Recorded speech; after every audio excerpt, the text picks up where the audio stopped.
Let's go, champ.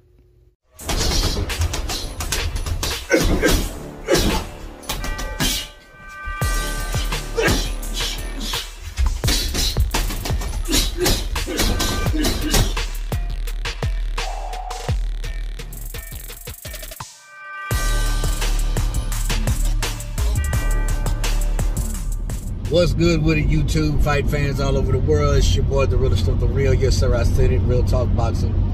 It is a privilege and honor and a major blessing to be back with you beautiful people yet again.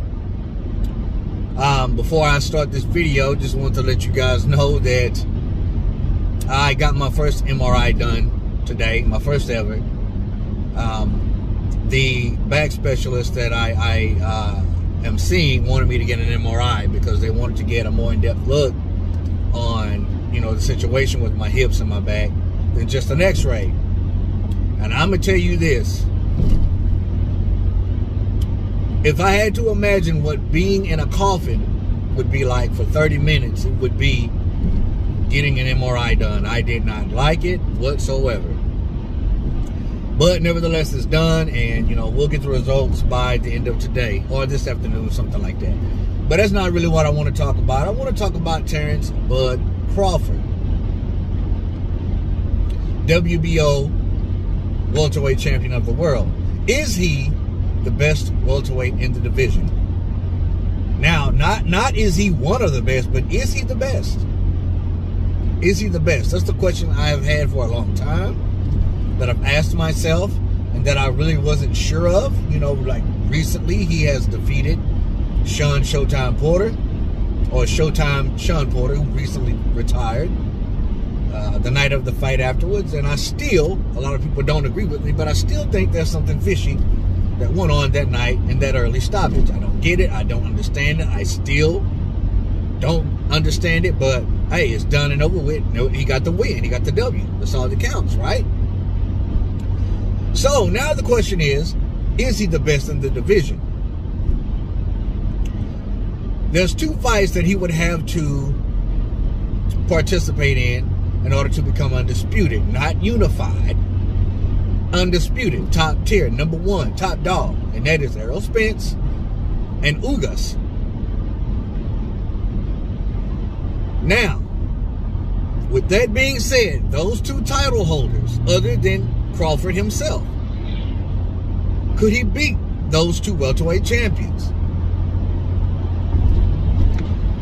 Now, judging by what I've seen here as of late of Terrence Bud Crawford, he moves, he adapts, he's a switch hitter, he has power, he's a counter puncher, he's a boxer, he's a brawler, he's a thinker. He's really, really good at making adjustments. Sounds like the all-around complete fighter, right? That's what it sounds like to me. So let's put him up against Ugas, who is basically fundamentally sound. Doesn't do anything spectacular or really outside of the box. He's just really, really great at the basics. And his basics, being really, really great at his basics, has got him a world title, beating Manny Pacquiao. So is his basics good enough to beat Terrence Crawford without even going into grand detail? No, I don't think so. I don't think so. Doesn't move enough. Stays stationary too much. But for what he does it good. But I believe Crawford has too much in his arsenal for Ugas to overcome. Now, who does that leave us with? Errol Spence Jr., who is somewhat flat-footed, who has shown that he can actually box if he wants to. Showed that against the smaller Mikey Garcia. But he likes to bang. He likes to come forward, bully his opponent, and break him down with body shots. And that's one of the reasons, well, mostly why I love Errol Spence, because he does not neglect what? The body. But he lacks a lot of movement. Not only with his feet, but with his head. He doesn't slip a lot of shots. He'll put up his defense and block them. Now, he says it's because I don't have to move my head.